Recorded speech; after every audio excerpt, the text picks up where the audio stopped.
Hi everybody, this is Brian Ford from Ross Video, and welcome to the keyboard mapping tutorial. In this tutorial we're going to look at how you can change existing keyboard shortcuts in XPression, how to create your own shortcuts, and how to create groups of shortcuts so that you can perform multiple actions with a single keystroke. So let's get started. The first thing we'll do is go to the keyboard GPI mapping menu, which you'll find under the Edit menu. Now there's three main types of shortcuts in XPression. The first is project shortcuts. This is where you'll create any shortcuts that you want saved with the project that you're working in. As you load different projects, the shortcuts saved with each of those projects will get loaded and show up in the project shortcuts section. You can have global shortcuts which are not associated with any particular project. So it doesn't matter which project you have loaded, these global shortcuts will always be available. And then there's local shortcuts. These are the shortcuts that are used within various parts of the XPression UI. So within the Material Manager or the Object Manager or Scene Manager, for example, you'll find different shortcuts that you can change there. This is also where you'll change any of the shortcuts in the main menu within XPression. So if you wanted to change something like the Revert shortcut or the Save or Save As, you can change these to be anything that you want. So let's take a look at how we could do that. Now the first thing we have to do is create a new keyboard map. You'll see at the top here that we currently have the default keyboard map loaded, and the default keyboard map cannot be edited. So in order to change a shortcut, you first have to save a new map. So I'll hit the Save button next to the keyboard map name, and I'll give it a name of Tutorial, and hit OK. Now it tells me I already have one called Tutorial, so I'm just going to overwrite it and say Replace. Okay, so now I have the tutorial map loaded. If I wanted to change the Revert shortcut, for example, so that it's not F9, I could right click on it and say Clear. So now there's no shortcut assigned to Revert. If I want to set a new shortcut, I can either right click and choose Assign Shortcut, or in the Shortcut Details section down here, I can hit the Set button. Now all I have to do is hit a button on the keyboard to assign an action. So let's say I wanted it to be Shift F9. So I hit Shift F9 and that shows up under the Direct Access Shortcut column beside Revert. If I hit OK and go to the File menu, I'll now see that Revert has Shift F9 assigned to it. I'll go back to the Keyboard and GPI mapping menu, go back to Revert, and I'll set that back to its default. I can right click and say Revert to Default, and you'll see it went back to F9, which is the default for Revert.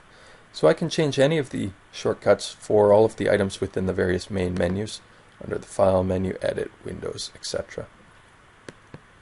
And likewise you could change shortcuts for actions within the Material Manager, Scene Manager, etc. Now let's take a look at how we could create a new shortcut. So I'm going to add shortcuts to the project itself. Along the right side of the menu here, you'll see all of the various things that you can assign a shortcut to, and they're all categorized within different groups. So if you wanted to do something with the channels, such as clearing the channels, you'll find those under Channel Functions, or things within the sequencer will be under the Sequence group. So you can explore the groups on your own to find some of the more interesting shortcuts. Let's create a very basic one, which we'll find in the Sequence group, and it's called Take. This allows us to take items to air using keyboard shortcuts. So what I'm going to do is drag the take item from the global functions list into the project shortcuts, and it'll show up beneath the quick menu option here, and it has an option of take. And you'll see down at the bottom we have the shortcut details and various options for that particular take action. So the first thing we'll do is let's give it a new name. So let's use this shortcut to take our title page to air. So let's change it from a name of take to take title page. And I'm going to set a shortcut for this, so I'll hit set, and let's say I want to use Control-Shift-T to take my title page. Now under the take options I can choose various things. In this case I want to take a particular take ID to air. So I'm going to choose the Take ID option, and I can see in my sequencer behind here, my title page is Take ID number 5. So we'll just come down here and put Take ID 5. And I want to move sequencer focus to that item when I take it. I can also choose if I want it to go to a particular frame buffer. I'll just leave it at default, and whether or not I wanted to advance the sequencer after taking it. And I'll leave that unchecked as well. So let's drag another one in as well. I'll put it below here, and we'll change this one to Take Head to Head. So this is going to be a head-to-head matchup graphic, and I'll assign a shortcut of Control-Shift-H for this graphic, and this will be Take ID number 4, and I'll leave all the other options unchecked. Okay, so we can save this now just by hitting OK. So now I'm back in the sequencer, and if I wanted to take my title page there, I could hit Control-Shift-T, and you'll see that it took Take ID number 5 online to its default channel, which is frame buffer 1, layer 0, and it also moved sequencer focus to that item. If I hit Control-Shift-H, that took Take ID number 4 on air to its default channel, and it did not move sequencer focus in this case because I didn't have that option selected. So those keyboard shortcuts now are active no matter where you are in XPression. Even if I'm in layout mode here, all I have to do is hit Control-Shift-T, and my title card will go on air. So that's a quick way that you can assign shortcuts to some of your most frequently used graphics. So let's go back into the keyboard mapping menu and take a look at some of the other options that we could put into our shortcuts list here. Under the sequence group, you'll find some very useful ones such as set frame buffer, set layer, set transition. So let's say we wanted a shortcut that would switch a graphic from a cut to a dissolve. I can drag a set transition in. Let's edit the name just to make it more clear to us. Call it set transition dissolve. And I want this to set the in transition and the out transition both to dissolves. Let's say 15 frames. And I'll assign a shortcut of Control-Shift.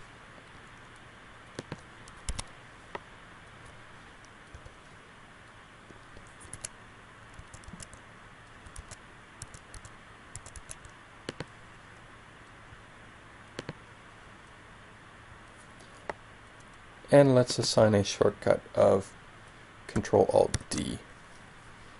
Now you'll notice that I got a warning symbol here saying Control-Alt-D conflicts with another shortcut, which is already in the main menu, and that's the deploy shortcut.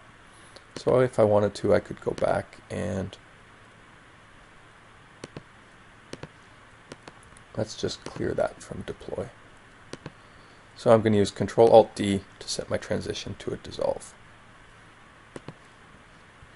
So now I could select any item in the sequencer. Let's say it's my title page still, and I hit Control-Alt-D, and you'll notice that in the transition in-out column it switched from cut to dissolve. Now sometimes you might want to perform multiple actions with the same keystroke. So in this case, what you could do is create groups of keyboard actions. So I'm going to drag in the group icon here. And let's call this group. And in this case, I'm going to group together a couple things, like perhaps that dissolve, and maybe a take command, and maybe changing the layer as well, all at once. So let's say group take with dissolve to frame buffer 2. Okay, so now inside this group, I'm going to drag a couple of actions. So let's go back to our sequence group here and say the first thing I want to do is set the transition. So we'll have this set again to dissolve. And let's say I want to set the item to frame buffer 2, and then I want to take it. And in this case, I'm going to take the current sequence item. So wherever I have focus in the sequencer, that's the item I'm going to take. Now if I want to run all these items together, what I have to do is on the group item, I have to check this option saying run all children actions when group triggered. And now I can assign a shortcut to the group itself. So I'll say set, and let's use a shortcut of Control 2 because this is going to take stuff to frame buffer 2. So what this should do now is run through all 3 of these children actions together whenever I hit Control 2. So the first thing it should do is set the item to dissolve, change the frame buffer to frame buffer 2, and then take the item to air. So if I hit OK here, now let's go to a different graphic here, for example, commentators. Now if I hit Control 2, so several things happened there very quickly, so it was hard to see, but essentially it changed the frame buffer here in the output column to frame buffer 2, changed the transition to dissolve, and then took the item on air, all with a single keystroke. So that's a very powerful way of assigning many actions to occur with a single keystroke. Now let's take one more look at how we can use the group action to perform some useful functions. In this case, we're going to use it in layout mode during the design stage, for example. So I'm going to go back to the keyboard mapping menu, and I'm starting with a blank slate here again. So inside the project shortcuts, the first thing I want to do is drag the group option in. Now in this case, I'm going to create a keyboard shortcut that will add a logo to a scene and position it into a preset location. Now if you don't have a keyboard action to do this, it would be a 3-step process. You would first have to create a blank quad in your scene, go to the material manager, find your logo, and then position the quad appropriately within the scene. But let's create one keyboard shortcut that's going to do all that simultaneously. So I'll just name the group Create Logo Shortcut, and I'll assign a shortcut of Control-Shift-L to this. Now the first thing I want to do in this group is create a quad, which I'll find under the primitives group. I'll drag that in, and you have to make sure it's actually a child of the group. If you end up with it not a child, you can just use these arrows here to move it into the group. So now it's a child. I also have to make sure in the group I turn on this run all children actions when group triggered. Otherwise it won't execute all the actions together. So this will create a blank quad first in my scene. Then I want to assign a material to it, which I'll find in the layout group here. So I'll drag assign material in. And I already know I have a material called sports logo. So I'll just type the name here. And then I want to position that quad somewhere within my scene. So I'll use this set object transform action, add it to the group, and I know that I only want to position it in X and Y. I don't want to adjust the Z, and I want it to be at 490 and 900. So that's going to be in the upper left corner. Okay, so that's all I want to do. So we'll hit OK, and remember that Control-Shift-L is the shortcut. So now I'm in a blank scene. If I hit Control-Shift-L, it should create a quad, assign my sports logo to it, and set the transform coordinates to 490 and 900. And this keyboard shortcut now will work in any scene. So if I go to a lower third here and I hit Control-Shift-L, that's going to add my logo. So it's a real quick way to create shortcuts that will add often used objects to various scenes. So that concludes the tutorial. I hope you've found it useful, and until next time, thanks for watching.